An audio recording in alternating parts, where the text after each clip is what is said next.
LALT2 Locus Academy lockdown test number 2 उसका solution देख लेते हैं। ठीक, हमारे पास 45 क्वेश्चंस होंगे। हर एक क्वेश्चंस को हम लोग ध्यान से देखेंगे, जहाँ पे प्रॉब्लम हुआ होगा उसको जल्दी से देखेंगे। ठीक, स्टार्ट करते हैं एक एक करके। फर्स्ट नंबर क्वेश्चन में हमसे बोला जा रहा है the set in which all the species are diamagnetic, सब लोग डायमैग्नेटिक हों। तो अगर हम लोग लास्ट ऑप्शन को देखें, इसमें लास्ट ऑप्शन में हमारे पास है C2 O2 2 minus NO plus. C2 में इलेक्ट्रॉन होगा 12, O2 2 माइनस में 18, NO प्लस में कितने इलेक्ट्रॉन होंगे 7 और 8 15, प्लस हो जाने से 14 इलेक्ट्रॉन। और इनमें से कोई भी इलेक्ट्रॉन पैरामैग्नेटिक का केस नहीं होता। तो ये तीनों ही केसेस में कंपाउंड कैसे हो जाएंगे, डायमैग्नेटिक। तो आंसर हो जाएगा हमारा last part, all are diamagnetic. Para के लिए रूल क्या था, या तो वो ऑड इलेक्ट्रॉन रख ले, ऑड इलेक्ट्रॉन के साथ पैरा हो सकता है, या फिर 10 16 32 प्लस डाइएटॉमिक। अगर हम लोग फर्स्ट ऑप्शन पे ध्यान देते तो सारे के सारे पैरा हैं, B2 O2 and NO all are para. Second पे ध्यान देते तो B2 और O2 प्लस पैरा हो जाता, आंसर नहीं होता। फिर थर्ड पे ध्यान देते तो O2 माइनस ऑड इलेक्ट्रॉन के साथ पैरा हो जाता। इसी वजह से 1 2 3 आंसर नहीं होगा, आंसर होगा last part. Second number anhydride of HNO3। अगर हम लोग यहाँ पे सिंपल सा काम है कि हमें एसिड का एनहाइड्राइड बनाना है, कैसे बनाते हैं, वाटर निकाल देते हैं। वाटर कैसे निकालेंगे, HNO3 में तो एक ही H है, डबल करके वाटर निकाल देंगे, जो बनेगा वो एनहाइड्राइड हो जाएगा। डबल करो HNO3 को और वाटर निकाल दो, क्या बचेगा अपने पास, H2 में से H2 चला जाएगा, N2 बचा रहेगा। O3 में से एक को कम हो जाएगा तो बचेगा क्या अपने पास, 3 नहीं, डबल किया है तो 6 में से एक ऑक्सीजन कम कर दोगे तो 5 बचेगा, N2O5। इसी को क्या बोलते हैं, नाइट्रिक एनहाइड्राइड। अगर इसका स्ट्रक्चर बनाना होता तो कैसे बनाते, ये रहा HNO3, एक बार और HNO3 को बनाते और वाटर निकाल देते, यही काम है। ये बन जाता है हमारे पास N2O5, वाटर निकाल लेते हैं, हमें मिल जाता N2O5। ऐसे कोऑर्डिनेट बॉन्ड होता है इसके पास, कोवलेंट बॉन्ड होते, पाई बॉन्ड होता। ठीक, चलो तो ये हो गया हमारे पास सेकंड नंबर, आंसर हो जाएगा सेकंड का भी 4 number. N2O5 is the anhydride of HNO3। Question आसान लग रहा होगा, लेकिन ये क्वेश्चन छोटा सा है, लेकिन एम्स में पूछा जा चुका है। सोचो ये कॉन्सेप्ट आसान है तो क्या हुआ, लेकिन क्वेश्चन आते रहते हैं। थर्ड नंबर पे बोला है क्वेश्चन, अगर ध्यान से देखा जाए तो कार्बन सब oxide of carbon C3O2 has linear structure, which of the following is correct about C3O2। कौन कौन 4 स्टेटमेंट में से करेक्ट होंगे। फर्स्ट स्टेटमेंट, पहले C3O2 का हम लोग स्ट्रक्चर बना लेते हैं, C double bond C double bond C double bond O double bond O, ऐसे लीनियर स्ट्रक्चर में रहता है। Oxidation state of all 3 carbon atoms is +2, that will be false because oxygen पे -2, कार्बन पे +2, CC की वजह से 0 0, CC की वजह से 0 0 और CO की वजह से -2 and +2। Only terminal carbons have +2 oxidation state, while central carbon atom have 0। तो क्या सारे कार्बन +2 में होंगे, ये स्टेटमेंट सही होगा, नहीं। फर्स्ट वाली जो बात बोली जा रही है वो करेक्ट नहीं। Second, oxidation state of central carbon atom is 0, हाँ बिल्कुल करेक्ट है। सेंट्रल में जो कार्बन है हमारे पास उसका ऑक्सीडेशन स्टेट कितना है, 0, वो बिल्कुल करेक्ट बोला जाए। Third statement, molecule contains 4 sigma and 4 पाई, 1 2 3 4, हर एक डबल बॉन्ड में 1 सिग्मा होता है तो 4 सिग्मा होगा इसके पास, और सारे डबल बॉन्ड है तो सब जगह पे 1 1 पाई होगा तो 4 पाई। 4 सिग्मा 4 पाई बिल्कुल करेक्ट है, थर्ड स्टेटमेंट भी करेक्ट है। Last, it contains total 8 lone pair. Oxygen के लास्ट में होते हैं 6, 2 बॉन्ड बना लिया तो बचे होंगे 4 बचे होंगे तो लोन पेयर कितना होगा, 2। ऐसे इस ऑक्सीजन के पास भी लोन पेयर कितने होंगे, 2। लेकिन जो अंदर कार्बन है, कार्बन के लास्ट में 4 इलेक्ट्रॉन होते हैं और चारों बॉन्ड में चले गए, उसके पास कोई लोन पेयर नहीं होगा। तो 2 लोन पेयर यहाँ, 2 लोन पेयर वहां, तो टोटल लोन पेयर कितने हो गए अपने पास, 4। तो वहां पर बोला है 8 लोन पेयर होगा, तो ये स्टेटमेंट करेक्ट नहीं है। थर्ड का करेक्ट आंसर क्या हो जाएगा, second and third are the correct statements, तो आंसर हो जाएगा second option. 4 number, in which of the following hydrogen gas will not be obtained. कहाँ पे हाइड्रोजन गैस नहीं मिलेगा? तो हमने देखा है कि अगर इलेक्ट्रोकेमिकल सीरीज में रिएक्टिविटी ऑफ मेटल्स की सीरीज में जो भी मेटल हाइड्रोजन गैस से नीचे होता है वो हाइड्रोजन गैस नहीं दे सकता एसिड के साथ। तो हमने याद किया था कि हाइड्रोजन से नीचे कौन होते हैं? Copper, silver, gold. ये इनके प्राइस का इंक्रीजिंग ऑर्डर है और ये सब हम लोगों को पता होता है, इसलिए याद रखने के लिए ऐसे बोल देते हैं हाँ जी पता है। मिडिल में कॉपर, सिल्वर, गोल्ड, हाँ जी पता है। और ये सारे ही कभी भी एसिड के साथ रिएक्शन करके हाइड्रोजन गैस नहीं दे सकते क्योंकि वो हाइड्रोजन से नीचे है। जो हाइड्रोजन से ऊपर मेटल्स होते हैं वो एसिड के साथ रिएक्शन करके हाइड्रोजन गैस दे सकते हैं। तो क्या कॉपर HI के साथ रिएक्शन करके हाइड्रोजन गैस दे सकता है? ये बात सही होगा? नहीं, सेकंड ऑप्शन बिल्कुल गलत होगा। Copper can not liberate hydrogen gas with HI। और सब दे सकता है, SN दे सकता है, एल्यूमिनियम, जिंक, वो सारे के सारे ऊपर होंगे क्योंकि नीचे वाले हमने याद कर रखे, नीचे केवल अपने पास 5 ही मेटल्स होते हैं। 5 नंबर अभी जल्दी ही IIT एडवांस में ये क्वेश्चन पूछा गया था, अच्छा सा है, देख लेते हैं। एमोंग N2O, इस क्वेश्चन बनाते चलते हैं। N2O, N2O4, N2O4,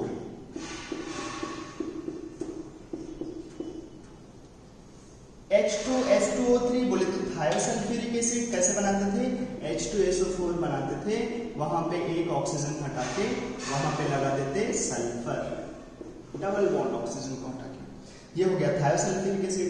H2SO7 बोले तो ओलियम, ओलियम बना लिया जाए, S double bond O double bond O OH, OS double bond O double bond O OH। और टेट्राथार्निक एसिड H2S4O6, टेट्राथार्निक एसिड में ऐसे SS लिंकेज आ जाता है, double bond O double bond O OH, double bond O double bond O OH। अच्छा, और NO liquid, NO liquid क्या है? Dimer of NO, NO liquid बोल रहा है, इसका मतलब हमें NO का डाइमर बनाना होगा ये।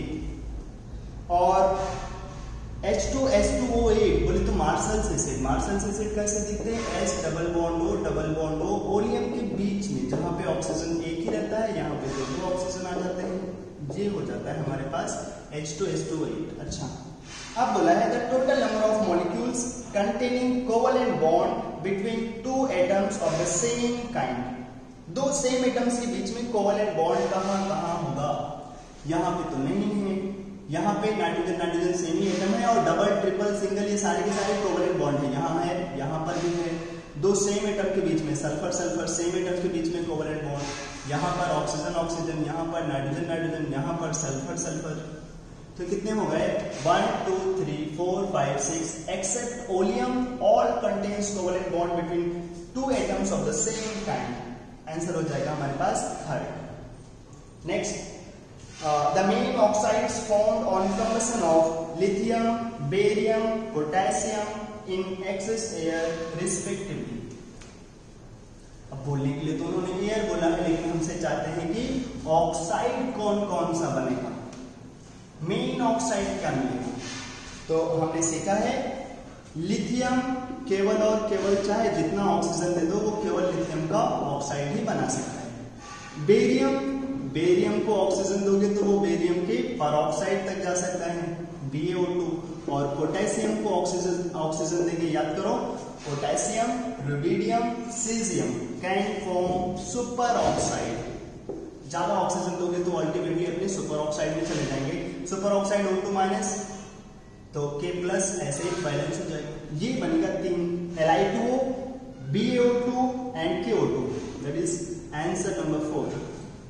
Molecular formula of Glauber salt, ये क्वेश्चन तुम्हारे कॉमन सेंस के ऊपर था कि तुम्हें सेकेंड नंबर पता है कि वो है ब्लू विट्रियोल, थर्ड नंबर पता है कि वो ग्रीन विट्रियोल है, और लास्ट है gypsum, CaSO4.2H2, that is gypsum. और अगर हमारे पास CaSO4.12H2O हो जाता तो क्या बोलते हैं इसको क्या बोलते हैं? कमेंट करके बोलना। Calcium sulphate dot half H2O, calcium sulphate hemihydrate, क्या बोलते हैं इसको? अच्छा, तो लास्ट वाला जो यहाँ पे है वो क्या है? जिप्सम। तो फर्स्ट वाला क्या है वही नहीं पता है, वही होता है ग्लाउबर सॉल्ट। ग्लाउबर्स सॉल्ट। केमिस्ट्री की यही एक गंदी सी चीज है कि हमें बहुत सारे ऐसे फॉर्मूले याद रखने पड़ते हैं, लेकिन याद हो जाते हैं, इतना कोई टफ बात नहीं है, कॉमन से होते हैं। आगे 7 नंबर, 8 नंबर देखते हैं। Hydrogen peroxide oxidizes FeCN6 - 4 to FeCN6 - 3 an acidic medium. H2O2 acidic medium में किसी को ऑक्सीडाइज कर रहा है, अच्छा, and reduces FeCN6 - 3 to FeCN6 - 4 in alkaline medium. The products formed are respectively। जब वो ऑक्सीडाइज कर रहा है, ध्यान से देखोगे, FeCN6 - 4 को ऑक्सीडाइज करके कहां लेकर जा रहा है, FeCN6 - 3। कैसे ऑक्सीडाइज कर रहा है, आयरन का ऑक्सीडेशन नंबर यहाँ पे 2, यहाँ पे 3, ऑक्सीडाइज कर दिया H2O2 ने एसिडिक मीडियम। दूसरे में इसी का उल्टा रिड्यूस किया है, किस मीडियम में, एल्कलाइन मीडियम में, बेसिक मीडियम। तो जानना चाहता है अदर प्रोडक्ट्स क्या मिलेगा। अब H2O2 ने अगर इसको ऑक्सीडाइज किया तो खुद क्या होगा, रिड्यूस होगा, तो -1 से वो कहां जाएगा, -2 में। और इधर 3 से 2 H2O2 ने उसको क्या किया, रिड्यूस, बेसिक मीडियम में उसको रिड्यूस किया तो खुद ऑक्सीडाइज होगा। और H2O2 जब भी किसी को रिड्यूस करता है तो खुद ऑक्सीडाइज होकर कहां जाता है, ऑक्सीजन। तो पहले में तो ऑक्सीजन -2 में रहेगा अदर प्रोडक्ट्स में, लेकिन दूसरे में जो ऑक्सीजन मिलेगा वो हमें ऑक्सीजन गैस में मिलना चाहिए। तो सेकेंड में ऑक्सीजन गैस मस्ट है। IIT 2018 का क्वेश्चन है, ये बहुत बेहतरीन तरीके से सजा के उन्होंने पूछा H2O2 के ऊपर। अक्सर H2O2 के ऊपर क्वेश्चन आते रहते हैं। तो 8 का आंसर क्या हो जाएगा, थर्ड पार्ट कि सेकेंड में हमारे पास ऑक्सीजन गैस जरूर होना चाहिए, और सारे ऑप्शंस बकवास हैं। सेकेंड में पहला चाहे जो हो, सेकेंड में ऑक्सीजन गैस मस्ट है। 9 number, the following compounds have been arranged in the order of their increasing thermal stability. Identify the correct order. 4 option में बोल रहा है कि वो थर्मल स्टेबिलिटी के इंक्रीजिंग ऑर्डर में अरेंज है। हमें ढूंढना है कौन। चलिए, तो कौन कौन है अपने पास, beryllium, magnesium, calcium and potassium. हमें पता है जब हम लोग अलोंग द पीरियड जाते हैं तो थर्मल स्टेबिलिटी डिक्रीज कर जाता है, और डाउन का ग्रुप जाते हैं तो थर्मल स्टेबिलिटी इंक्रीज कर जाता है। तो इतना तो पक्का है कि इन तीनों में सबसे ज्यादा थर्मल स्टेबिलिटी होगा कैल्शियम का, और कैल्शियम और पोटेशियम में किसका ज्यादा होगा, पोटेशियम का, क्योंकि आगे जाने पे थर्मल स्टेबिलिटी कम हो जाता है। तो सबसे ज्यादा थर्मली स्टेबल पोटेशियम वाले को नंबर दिया है फर्स्ट, कैल्शियम वाले को थर्ड, मैग्नीशियम वाले को सेकेंड, और बेरिलियम वाले को बोला है उन्होंने 4 नंबर। तो हमारे पास करेक्ट ऑर्डर क्या होगा, इंक्रीजिंग ऑर्डर, सबसे least stable 4, then second, then third, and सबसे ज्यादा स्टेबिलिटी अगर किसी का होगा तो वो होगा फर्स्ट। करेक्ट ऑप्शन हमारे पास हो जाएगा सेकेंड ऑप्शन करेक्ट हो जाएगा। 10 नंबर में the correct sequence of the thermal stability of following metal carbonates. ये तो बिल्कुल वैसे ही है, अभी तो ये तो और आसान है। मैग्नीशियम, कैल्शियम, स्ट्रोंशियम, बेरियम, जल्दी से देख लेते हैं। Magnesium, calcium, strontium, barium, first option. Down the group जाएंगे थर्मल स्टेबिलिटी बढ़ता जाएगा, यही ऑप्शन करेक्ट हो जाएगा 10 का फर्स्ट। 11 नंबर में 11 नंबर क्वेश्चन देखो, हमसे बोला जा रहा है in which of the following reaction H2O2 act as reducing agent. हम लोगों ने कसम खाया है अगर H2O2 कभी रिड्यूसिंग एजेंट जैसा काम करेगा तो ये बिल्कुल मस्ट है कि हमें ऑक्सीजन गैस मिलेगा। It is compulsory that whenever H2O2 act as reducing agent, it must liberate oxygen gas. पक्का ऑक्सीजन गैस लिबरेट करेगा। तो ऑक्सीजन गैस कहाँ कहाँ मिल रहा है, 4, सेकेंड एंड 4 में। तो अपने आप आंसर हो जाएगा सेकेंड एंड 4, सेकेंड एंड 4, क्योंकि जब भी कभी H2O2 रिड्यूसिंग एजेंट जैसा काम करेगा ऑक्सीजन गैस जरूर देगा। तो आंसर हो जाएगा second and 4, that is fourth option. The ratio of water molecules present in gypsum and plaster of Paris. Gypsum CaSO4.2H2O, plaster of Paris CaSO4.half H2O। थोड़ी देर पहले जो क्वेश्चन पूछा था उसका आंसर मिल गया होगा। फिर कैल्शियम में, जिप्सम में कितने हैं, 2 वाटर, और प्लास्टर ऑफ पेरिस में कितने हैं, हाफ। तो इसको और सिंप्लीफाई रेशियो में कैसे लिख सकते हैं, 4:1, 2 से मल्टीप्लाई कर लो, आंसर हो जाएगा third option will be the correct answer. Next 30 number question को देखो, हमसे कुछ बोला जा रहा है। 13 नंबर में क्या बोला जा रहा है, दिख रहा है, अपने को भी देख लेते हैं। Chemical nature of hydrogen peroxide is, हमने देखा है हाइड्रोजन पेरोक्साइड में ऑक्सीजन का ऑक्सीडेशन स्टेट कितना होता है, -1, और -1 से ऑक्सीजन -2 में भी जा सकता है, -1 से 0 में भी। तो ऑक्सीजन यहां पे ऐसे केसेस में है कि वो खुद रिड्यूस होकर के दूसरे को ऑक्सीडाइज कर सकता है, मतलब ऑक्सीडाइजिंग एजेंट, और खुद ऑक्सीडाइज होकर दूसरे को रिड्यूस कर सकता है, मतलब reducing agent. Then H2O2 can act as oxidising agent as well as reducing agent, और मीडियम से कोई मतलब नहीं, both acidic and basic medium, it doesn't matter कैसा मीडियम है, वो दोनों ही मीडियम में ऑक्सीडाइजिंग और रिड्यूसिंग एजेंट जैसा काम कर सकता है। That is the answer first, अपने पास फर्स्ट ऑप्शन आंसर हो जाएगा। इसका मीडियम से कोई लेना देना नहीं, हाँ वो अलग बात है, हमने कुछ केसेस में देखा होगा कि एसिडिक में ऑक्सीडाइज किया, बेसिक में रिड्यूस, लेकिन ऐसा नहीं है। H2O2 किसी भी मीडियम में ऑक्सीडाइजिंग एजेंट और रिड्यूसिंग एजेंट जैसा काम कर सकता है। 14 number, correct order of bond strength of halo acids HF, HCl, HBr, HI, क्या होगा भाई, correct order of bond strength, HF bond छोटा है, HCl बॉन्ड और बड़ा, HBr बॉन्ड और बड़ा, HI बॉन्ड का लेंथ इतना ज्यादा। तो क्या बोला जाए, बॉन्ड का लेंथ नीचे बढ़ रहा है तो बॉन्ड स्ट्रेंथ ऊपर की तरफ बढ़ रहा होगा, और आंसर हो जाएगा हमारे पास फर्स्ट सबसे ज्यादा, then second, then third, then fourth, answer will be third option. Good reducing nature of phosphinic acid attributed to the presence of, थोड़ा सा टफ इंग्लिश लगा होगा, लेकिन फिर भी हमसे पूछा जा रहा है कि H3PO2 का रिड्यूसिंग बिहेवियर बहुत अच्छा, H3PO2 का रिड्यूसिंग बिहेवियर बहुत अच्छा है भाई, ऐसी बात क्यों इसका रिड्यूसिंग बिहेवियर बहुत अच्छा है, due to presence of pH bond, साफ साफ याद किया हम लोगों ने, more will be pH bond, more will be reducing power, इसकी रिड्यूसिंग पावर ज्यादा है क्योंकि इसके पास दो pH बॉन्ड है, 2 pH बॉन्ड होने की वजह से इसकी रिड्यूसिंग पावर ज्यादा है, आंसर हो जाएगा फर्स्ट ऑप्शन। 16 नंबर में the bonds present in nitric anhydride, nitric anhydride में कैसे कैसे बॉन्ड हैं, थोड़ी देर पहले हमें नाइट्रिक एनहाइड्राइड का स्ट्रक्चर मिला था, कैसे बनाते हैं, N2O5 को HNO3 को बना करके 2 बार वाटर निकाल लेते हैं, ये बन जाता है अपने पास N2O5, it contains coordinate as well as covalent bond, answer will be first part। number, the number of OS double bond O linkage present in sulfur trioxide, बेहतरीन सा क्वेश्चन है, एक बार ट्राई करोगे तो तुम कहीं ना कहीं फर्स्ट जरूर जाओगे। ट्राइमर है सल्फर ट्राइऑक्साइड का, SOS, ये होगा H double bond O double bond O double bond O double, सब जगह पे ऐसे लग जाएगा। अब हमें काउंट करना है, कैसे काउंट करेंगे, OSO एक बॉन्ड हो गया, OSO 2 बॉन्ड, एक ऑक्सीजन को पकड़ोगे तो एक सल्फर के पास 2 मिलेगा, लेकिन दूसरे ऑक्सीजन से देखेंगे तीसरा और ये चौथा, फिर से OSO 1 हो गया, OSO 2 हो गए, OSO 3 हो गया, OSO 4, मतलब एक सल्फर के पास कितने मिलते हैं, 4, दूसरे के पास भी 4 मिलेगा, इसके पास भी 4, तो अपने पास आंसर हो जाएगा 4 + 4 + 4, आजकल कितना होता है 12, आंसर हो जाएगा 4, इतना 4 तो आंसर 4।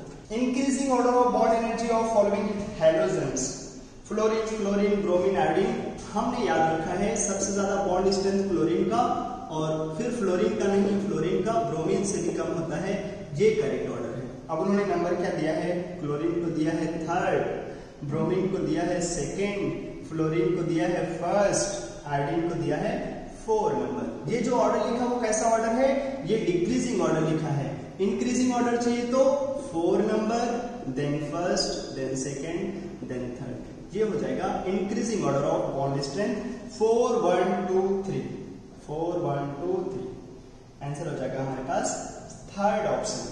अच्छा, for H3PO3 and H3PO4 the correct choice is, चार ऑप्शन देख लो, H3PO3 is a dibasic and reducing, H3PO3 dibasic and non-reducing, तो क्या करें, हमसे करेक्ट ऑर्डर पूछा है, पहला ऑप्शन चेक कर लेते हैं, P डबल बॉन्ड O, ऐसा H3PO3 ऐसे बनता, P डबल बॉन्ड बना लेते, फिर जो ऑक्सीजन बचता उसको OH में डाल देते और एक H बचा होगा उसको ऐसे। अब पीएच बॉन्ड है, इस वजह से ये रिड्यूसिंग है, रिड्यूसिंग नेचर का एसिड है, और दो OH है इसलिए ये डाइबेसिक है। तो फर्स्ट स्टेटमेंट करेक्ट होगा, H3PO3 is dibasic and reducing, first answer. 20 number, अक्सर लोग इस क्वेश्चन में गलत कर देते हैं, कहां गलती होता है उसको हम लोग आंखें फाड़ के देख लेते हैं। एक है हमारे पास फेरस सल्फेट,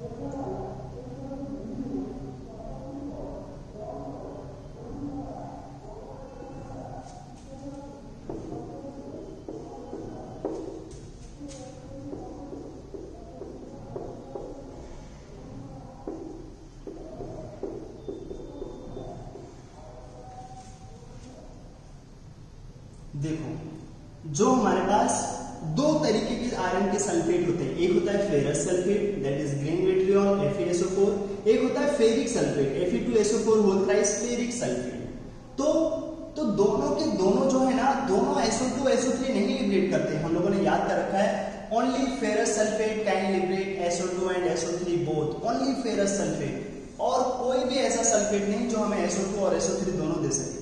जो क्वेश्चन में दिया है वो ये वाला सल्फेट है जिसमें फेरिक वाला फॉर्म है, तो जब पहले से ही फेरिक है तो फेरिक का ऑक्साइड बना देंगे और SO3 दे देंगे, बस।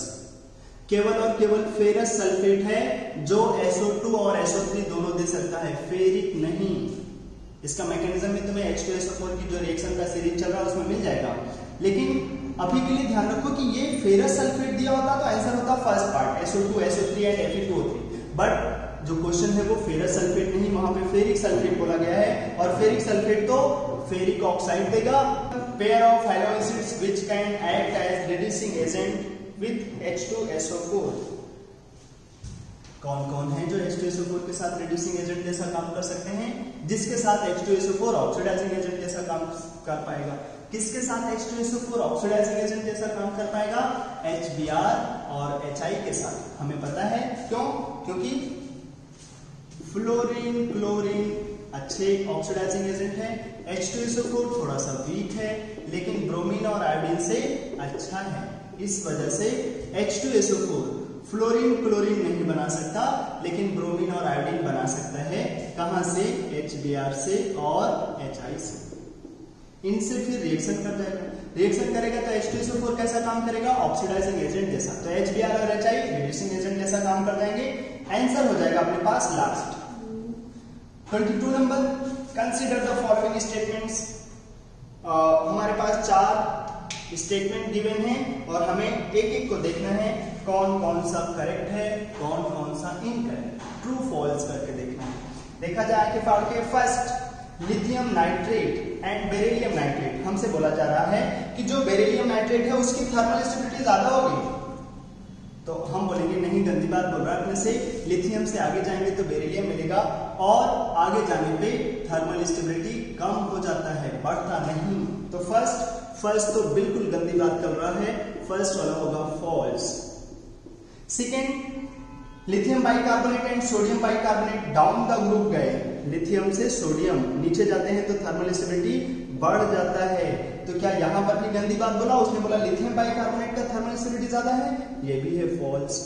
थर्ड में बोला है BaO2, PbO2 and SrO2 all contains peroxide linkage. ना, PbO2 ये किस गांव से आते?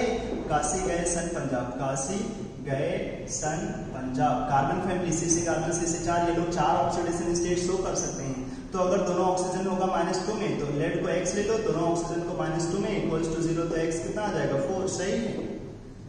अगर किसी मेटल का ऑक्सीडेशन नंबर उसके ग्रुप नंबर तक मैच कर जाता है तो वो पेरोक्साइड लिंकेज नहीं रखेगा।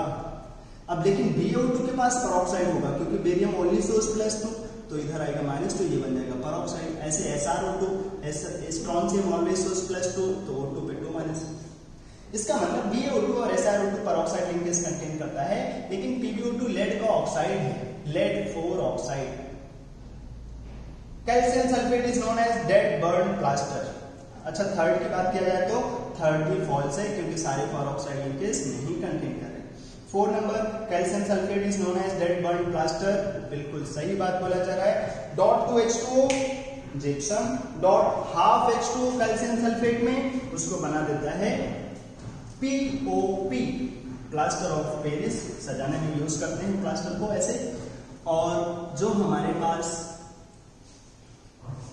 जब कोई भी वाटर ना हो, CaSO4 डॉट 0H2O, मतलब कोई वाटर ही नहीं है, तो वो हो जाता है dead burn plaster.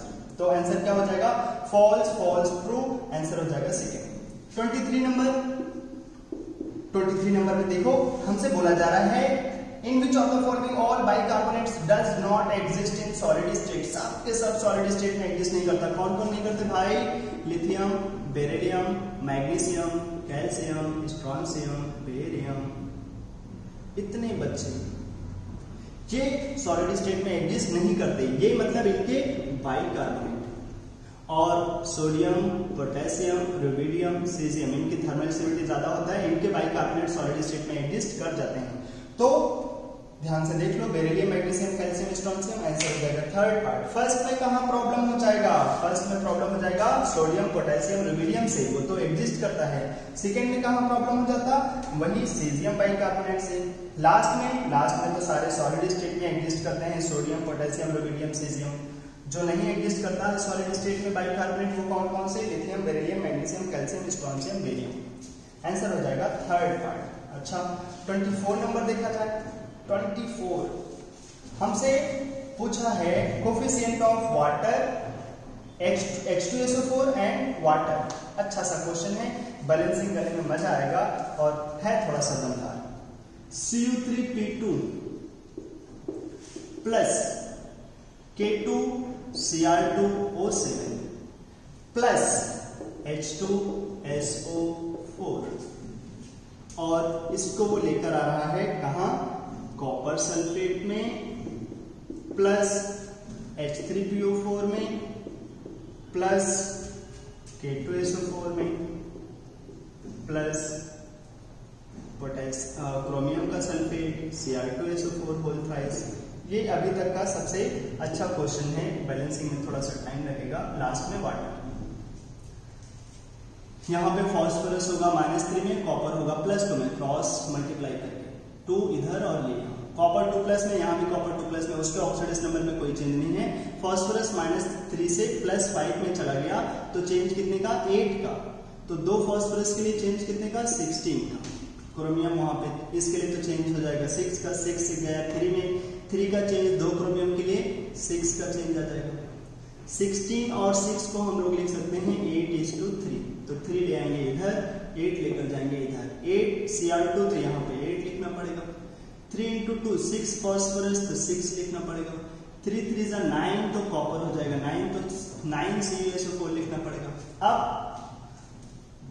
Potassium 8 K2 तो 8। अब सल्फेट काउंट कर लो, यहाँ पे हमारे पास ये कितना है? 8 × 3 24, वहां से 8 सल्फर काउंट कर रहे हैं या सल्फेट काउंट कर रहे हैं, +9। ये सारे सल्फेट कहां से आए होंगे? H2SO4 से। इनको देख लो, ये कितना हो गया अपने पास? ये टोटल हो गया 41, तो यहाँ आ जाएगा 41 हो गया। तो वाटर कितना हो जाएगा हमारे पास? 41 × 2 82 में से यहाँ पे कितने हैं पहले से? 6 × 3 18 पहले से ही है, तो हमें कितना और लेकर आना है? 12 8 कितना हो जाएगा हमारे पास? 4 और 7 6 64 और चाहिए। उसके लिए वाटर कितना चाहिए? 30। क्या हाइड्रोजन 64 और चाहिए था, तो ऐसे बैलेंस हो जाएगा हमारे पास। तो वाटर का कोफिशिएंट 32 होगा और H2SO4 का कोफिशिएंट 41। आंसर हो जाएगा हमारे पास first part. 25 number, the pair in which phosphorus atom have a oxidation state of +3। दोनों का ऑक्सीडेशन स्टेट +3 होना चाहिए। अब देखो क्वेश्चन अच्छा है, लेकिन कुछ लोगों को नाम से प्रॉब्लम हो सकता है कि हम इनका तो फॉर्मूला ही नहीं जानते। नहीं। पहला है हाइपोफॉस्फोरस एसिड। हाइपोफॉस्फोरस एसिड जानते हैं H3PO2, यहाँ पे फॉस्फोरस 1 में है, गलत होगा क्योंकि दोनों का +3 होना चाहिए और उसमें एक का +1 निकला है, तो ये ऐसे ही गलत होगा। अच्छा, अगर पायरोफॉस्फोरस एसिड का कोई फॉर्मूला जानना भी चाहता है तो क्या बोलते फॉस्फोरस एसिड क्या था, H3PO3। पायरो कब बनता है, जब डबल करके वाटर निकाल देते हैं। डबल करो 6, 2 कम हो जाएगा, बचेगा 4 हाइड्रोजन, P2 और O6, एक O कम हो जाएगा 5। ये हो जाएगा पायरोफॉस्फोरस एसिड। अगर तुम्हें फॉर्मूला बनाना है तो ऐसे बना सकते हैं। सेकेंड ऑप्शन, पहला तो गलत हो जाएगा क्योंकि हाइपोफॉस्फोरस में फॉस्फोरस का ऑक्सीडेशन स्टेट +1 है। दूसरे में पायरोफॉस्फोरस एंड पायरोफॉस्फोरिक हम लोग जानते हैं, अभी पायरोफॉस्फोरस भी पता चल गया, H4P2O5 और H4P2O7। यहाँ पे तो 5 होता है तो ये गलत हो जाएगा, यहाँ पे तो 3 आ जाएगा, निकालोगे ऑक्सीडेशन स्टेट। हाइपोफॉस्फोरस थर्ड में भी है, उसमें फॉस्फोरस का ऑक्सीडेशन स्टेट कितना होता है, 1, वो भी गलत होगा। अपने आप आंसर लास्ट हो जाएगा। ऑर्थोफॉस्फोरस क्या है, ऑर्थो मतलब जहां मन करे वहां ऑर्थो लगा सकते हो, बस सामने उसके मेटा ना लगा हो, हाइपो ना लगा हो, पायरो ना लगा हो तो ऑर्थो लगा सकते हो। जैसे ऑर्थोफॉस्फोरिक एसिड बोले तो फॉस्फोरिक एसिड H3PO4, इसी को तुम ऑर्थोफॉस्फोरिक एसिड बोल सकते हैं।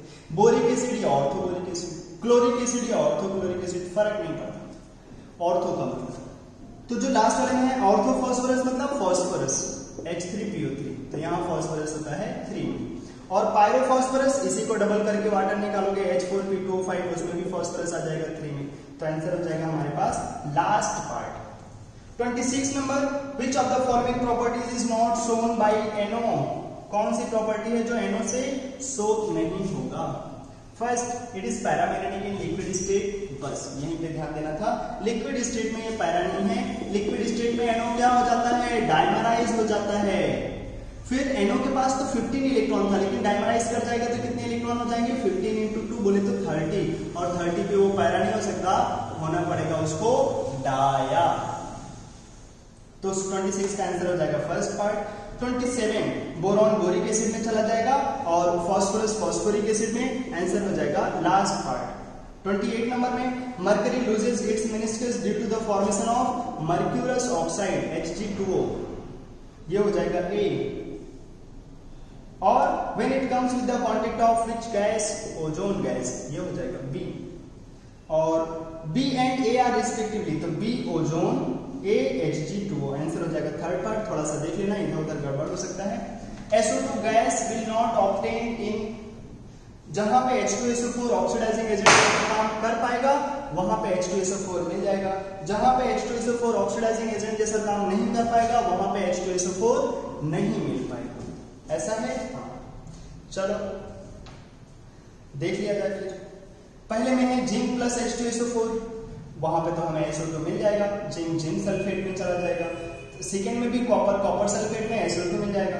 लास्ट में भी H2SO4 Br को Br- से Br2 में ऑक्सीडाइज कर देगा, खुद रिड्यूस हो जाएगा SO2 में। लेकिन थर्ड में केवल हमें मिलेगा HF Na2SO4, वहां पे SO2 नहीं मिलेगा क्योंकि H2SO4 F- को ऑक्सीडाइज नहीं कर सकता, तो खुद रिड्यूस नहीं होगा और SO2 नहीं देगा, आंसर हो जाएगा third option. 30 number, which of the following pairs of compounds can be stable while retaining the identity of each compound in the pair over a period of time। कितना dangerous science लिखा है, एक बार फिर से पढ़ो अगर भूल ना हो दिमाग में। वो चाहता है कि कौन ऐसे पेयर ऑफ कंपाउंड्स हैं जो एक साथ रहेंगे और जिंदा भी रहेंगे, एक दूसरे की जान नहीं लेंगे, ज्यादा टाइम तक एक दूसरे के साथ रहेंगे। मतलब अगर उनको छोटे से क्वेश्चन में बोला जाए तो कितने ऐसे पेयर हैं which can exist together।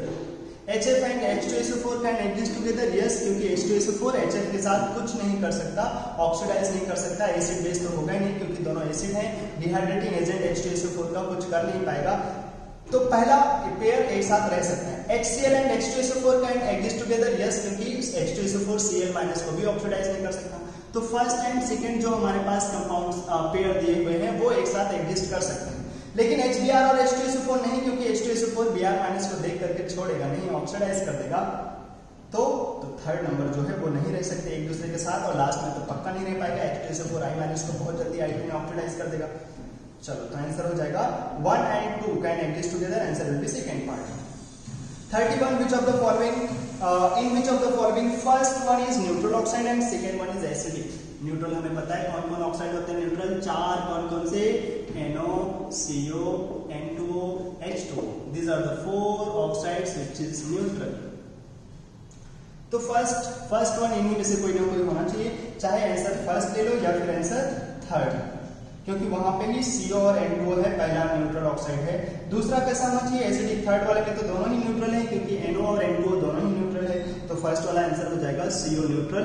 NO2 mixed anhydride है, मिक्स्ड एनहाइड्राइड है किसका, HNO2 और HNO3 का।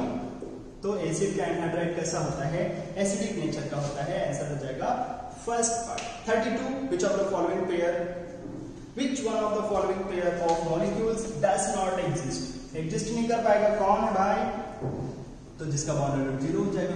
ध्यान से देखा जाए तो बाबा रूल लगाओ, कहां, फर्स्ट वाले ऑप्शन में, शॉर्टकट देख लेना बॉन्ड ऑर्डर का, H2 2 माइनस, कितने इलेक्ट्रॉन, 4 इलेक्ट्रॉन पे बाबा रूल से क्या आ जाता है बॉन्ड ऑर्डर 2 2, 2 इलेक्ट्रॉन बी में 2 इलेक्ट्रॉन ए में डिवाइडेड बाय 2, बॉन्ड ऑर्डर 0 हो जाएगा। तो ये तो बॉन्ड ऑर्डर 0 के साथ कोई कंपाउंड एग्जिस्ट नहीं कर सकता। और He2 ये भी वैसे ही है, He2 में भी 4 इलेक्ट्रॉन, इसका भी बॉन्ड ऑर्डर 0 आ जाएगा, ये भी एग्जिस्ट नहीं करेगा, आंसर हो जाएगा first part. 33 number, total number of lone pairs and sigma bonds present in nitric anhydride.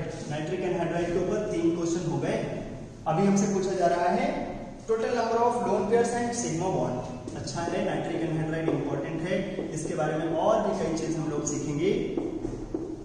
ये अकेला ऐसा है जो रूम टेम्परेचर में एग्जिस्ट करता है, कब, सॉलिड में, लेकिन ये गैस का स्ट्रक्चर है। जब ये सॉलिड में होता है ना तो आयनिक रहता है, NO2 प्लस NO3 माइनस, ऐसे आयनिक सॉलिड जैसा समझाएंगे उसको, अभी के लिए बस ऐसे ध्यान रख लो, सॉलिड में रहता है तो ऐसे रहता है N2O5, ये गैस का स्ट्रक्चर है। और हमसे यही जानना चाहता है कि इसमें सिग्मा बॉन्ड और लोन पेयर का ratio, lone pair and sigma bonds ratio में नहीं, बस नंबर में चाहिए। तो पहले लोन पेयर काउंट कर लेते हैं, लोन पेयर काउंट करने के लिए या सिग्मा बॉन्ड काउंट करने के लिए कोऑर्डिनेट को कोवेलेंट में तोड़ लेते हैं, जहां से स्टार्ट हुआ वहां प्लस, जहां पे एंड हुआ वहां पे माइनस। इस ऑक्सीजन के पास 3, यहाँ पे 2 लोन पेयर, यहाँ पे 2, यहाँ पे 2, यहाँ पे 3, तो लोन पेयर कितने हो जाएंगे, 3 3 6 और 6 12 lone pair. Sigma bond count करो, 1 2 3 4 5 6 sigma bond, answer will B last part. 34 number, बड़ा बेहतरीन सा क्वेश्चन है, IIT एडवांस में अभी जल्दी से आया है, सेम टू सेम, बस वहां पे मोर देन 1 में था, मैंने इसको सिंगल चॉइस में बना दिया। कैसे मोर देन 1 को सिंगल चॉइस में बनाया जाए, ऐसे 4 ऑप्शन दे दो, फिर 4 ऑप्शन दे दो।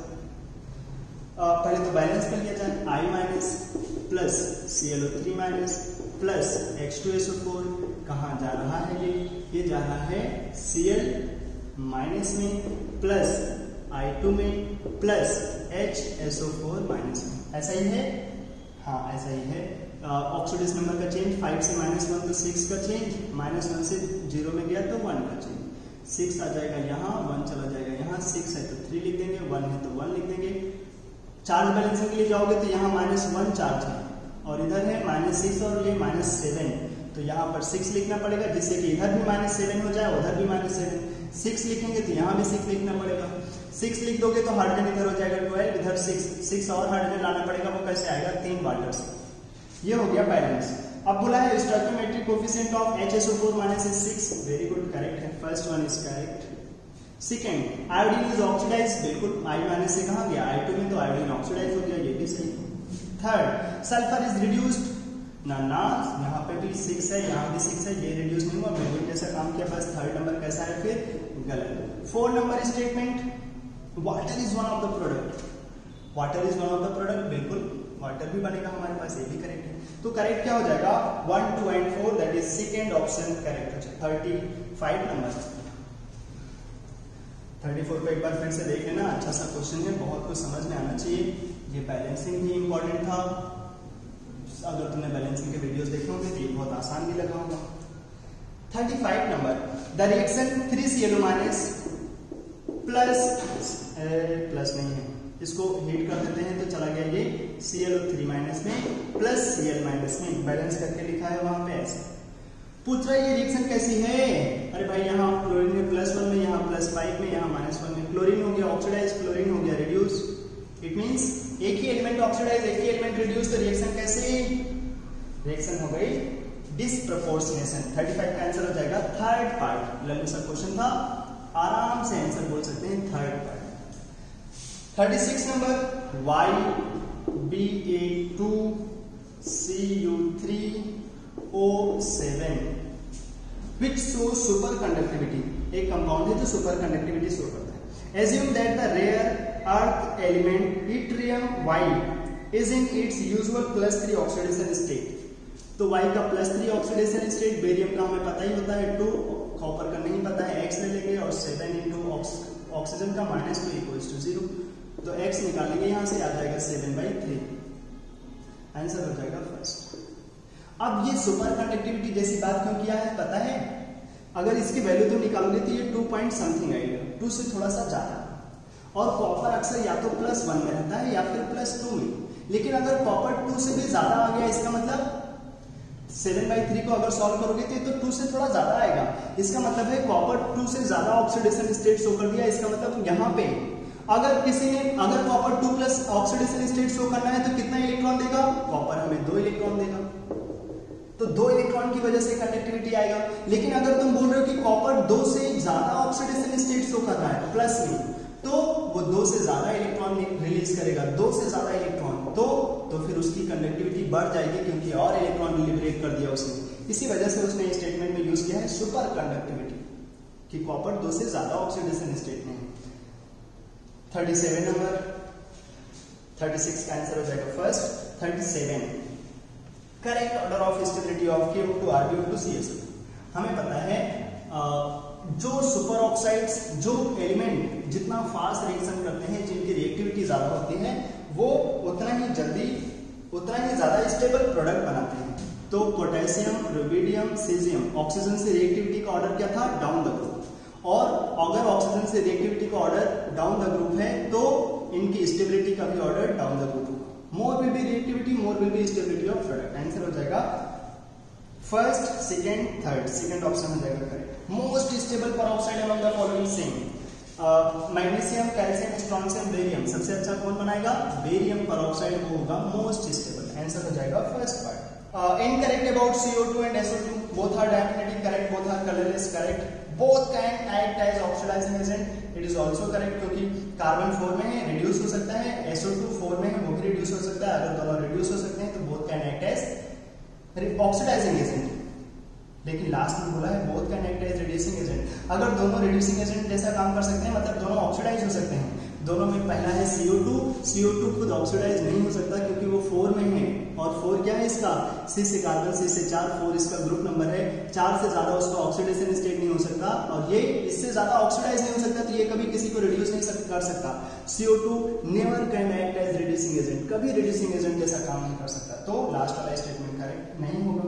आंसर हो जाएगा 39 का last. 40 number, in which of the following reaction chlorine gas will be obtained? MON2 कहां मिलेगा? MON2 हमें दे जाएगा, वेल डन MON2, यहां से क्लोरीन गैस में Cl- को ऑक्सीडाइज कर देगा, कहां? Cl2 में। थर्ड ऑप्शन हो जाएगा correct answer. 41 number, ammonium dichromate को हीट करते हैं तो गैस क्या मिलता है? Nitrogen gas. रेसिड्यू क्या मिलता है? Cr2O3। और गैस को बोल रहा है A, रेसिड्यू को बोल रहा है B। तो गैस A क्या होगा? नाइट्रोजन गैस, और रेसिड्यू B क्या होगा? Cr2O3। आंसर हो जाएगा 4 number. 42 number, which one of the following metals does not react with concentrated H2SO4? अब concentrated H2SO4 क्या है? Oxidising agent. ऐसे तो जो हाइड्रोजन से नीचे मेटल होते हैं वो एसिड से रिएक्शन नहीं करते, लेकिन ऑक्सीडाइजिंग एजेंट से कर जाते हैं। कौन है जो एसिड ऑक्सीडाइजिंग एजेंट से भी नहीं करता? Gold and platinum, these are the noble metals. ये नोबल मेटल हैं, ये किसी से रिएक्शन नहीं करते एक्वा रेजिया को छोड़कर। एक्वा रेजिया क्या होता है? Concentrated HNO3 plus highly concentrated HCl। अगर ये 1 है तो ये 3, इनको लेकर के बनाते हैं 1:3 के रेशियो में, तो बन जाता है एक्वा रेजिया। और केवल एक्वा रेजिया में ये दोनों डिसॉल्व होते हैं बस। कौन? Gold and platinum. कभी इनकी रिएक्शन अलग से सीख लेंगे। तो कौन है जो कंसंट्रेटेड H2SO4 से भी रिएक्शन नहीं कर पाएगा? Gold and platinum. Gold and platinum. तो आंसर यहाँ पे 4 ऑप्शन में प्लेटिनम ढूंढ लेंगे। Number of pi bonds present in P4O8। P4O8 हम लोग जानते हैं P4O8 क्या चीज है भाई? P4O10 जैसा स्ट्रक्चर बनाना था, या पहले P4O6 बना लेते। P4O6 कैसे बनाए, पहले P4 बनाओ, ये रहा white phosphorus, most reactive allotropic form of phosphorus. हर एक बॉन्ड के बीच में ऑक्सीजन दे दो तो बन जाएगा P4O6, P4O7, P4O8। Number of pi bond कितना हो जाएगा, 2। अब बोला है same as pH bond present in H3PO2। हाँ सही है, H3PO2 में पीएच बॉन्ड कितना होगा, 2 पीएच बॉन्ड होंगे, तो ये सही है, फर्स्ट करेक्ट। तो क्या फर्स्ट पे टिक करके भाग जाए, नहीं, आगे भी देखो। Same as basicity of H3PO4, नहीं, H3PO4 की बेसिसिटी कितना, 3, वो तो ट्राई बेसिक है तो गलत हो जाएगा, सेकंड नहीं होना चाहिए, फर्स्ट जरूर होना चाहिए, भाग नहीं सकते। अभी भी थर्ड ऑप्शन देखो, क्योंकि लास्ट में दिया है बोथ 1 and 3। तो थर्ड नंबर में बोला है same as peroxide linkage present in blue vitriol. ना ये क्या है, ब्लू क्रोम CrO5। तो CrO5 में कितने पेरोक्साइड लिंकेज, 1 और 2, तो ये भी करेक्ट हो जाएगा। इसके पास पाई बॉन्ड 2 है, उसके पास पेरोक्साइड लिंकेज 2 है, आंसर हो जाएगा both 1 and 3, answer will B last. 44 the pair of diatomic molecule contains 2 unpaired electron. किनके पास 2 अनपेयर्ड इलेक्ट्रॉन होता है भगवान, पैरा के लिए हम लोगों ने रूल सीखा था, ऑड होगा तो पैरा हो सकता है, और अगर 10, 16, 32 और डाई एटॉमिक मॉलिक्यूल है तब भी पैरा हो सकता है। ऑड से पैरा होगा तो कितने इलेक्ट्रॉन होंगे, ऑड से पैरा होगा तो अनपेयर्ड इलेक्ट्रॉन होगा 1। अगर कोई इवेंट से पैरा निकला तो, इवेंट से पैरा मतलब 10, 16, 32 प्लस डाई एटॉमिक, यहां से अगर कोई पैरा निकला तो उसके पास अनपेयर्ड इलेक्ट्रॉन होगा 2। तो कहां ऐसा है, ऐसा है हमारे पास फर्स्ट ऑप्शन में, O2 में 16 इलेक्ट्रॉन डाई एटॉमिक पैरा, और B2 में 10 इलेक्ट्रॉन और डाई एटॉमिक पैरा। इवेंट के साथ पैरा है तो दोनों के पास अनपेयर्ड इलेक्ट्रॉन कितने होंगे, 2, आंसर हो जाएगा फर्स्ट। अंतिम संस्कार पे आ गए हम लोग, उसी की बात है last. Which of the following alkali metal does not forms peroxide with air. कौन एल्कली मेटल है जो पेरोक्साइड नहीं बनाता, ये तो क्वेश्चन कोई भी होता हम बड़े आराम से बोल देते, धोखेबाज एक ही होगा जो नहीं बनाता। कौन, lithium. Lithium does not forms peroxide. Lithium को एयर से रिएक्शन कराओगे, ऑक्सीजन से रिएक्शन कराओगे तो केवल ऑक्साइड में जाता है। सोडियम कहां तक चले जाते हैं, सोडियम चले जाते हैं पेरोक्साइड तक, और पोटेशियम, रुबिडियम, सीजियम ये तीनों कहां तक चले जाते हैं, अपने सुपर ऑक्साइड में, अगर बहुत ज्यादा ऑक्सीजन है तो। लेकिन ये बेचारा ये पेरोक्साइड नहीं बनाता, कौन, लिथियम, तो आंसर हो जाएगा सेकंड पार्ट। और ऐसे ही हम लोग फिर कंप्लीट कर लेंगे ये सारे के सारे 45 क्वेश्चंस। कहीं डाउट है तो एक बार फिर से देख लेना। ठीक, आज के वीडियो में हम लोग इतना ही रखते हैं।